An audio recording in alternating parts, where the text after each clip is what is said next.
Welcome to the instructions video for the Malus Law Interactive Calculator.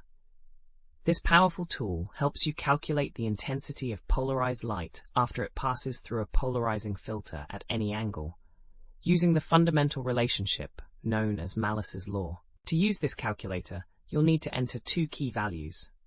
First, input the initial intensity of your polarized light in watts per square meter into the initial intensity field. For our example, let's enter 100 watts per square meter.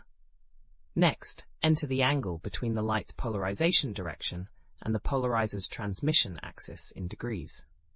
Let's try 45 degrees for this demonstration. The calculator applies the Malus law formula, which multiplies the initial intensity by the cosine squared of the angle. Once you click Calculate, you'll see the transmitted intensity result. At 45 degrees, exactly half the light passes through, giving us 50 watts per square meter. Try different angles to see how the transmission varies from maximum at 0 degrees to 0 at 90 degrees.